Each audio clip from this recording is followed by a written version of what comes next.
तर आजच्या व्हिडिओमध्ये मी तुम्हाला हरितालिका व्रत कसे करावे, कोणते नियम पाळावेत, कोणत्या चुका करू नयेत, तर अशी हरितालिकेच्या व्रताची संपूर्ण माहिती तुम्हाला मी आजच्या व्हिडिओमध्ये देणार आहे। हे व्रत करत असताना माता पार्वतीने जंगलात बसून तपश्चर्या करून फक्त झाडांची पिकलेली पाने खाल्ली होती, पण आपल्याला त्यामधलं काही शक्य होणार नाही।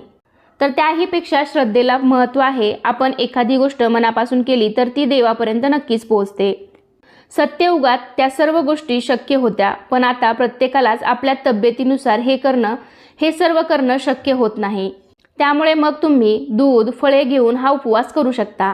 हरितालिकेचा उपवास आपल्याला संपूर्ण दिवसभर आणि रात्रभर करायचा असतो आणि दुसऱ्या दिवशी सकाळी हा उपवास सोडला जातो। तर या दिवशी व्रत करणाऱ्यांनी क्रोध, थट्टा, वायफळ बडबड, कोणाचाही अपमान होईल असे वागू नये।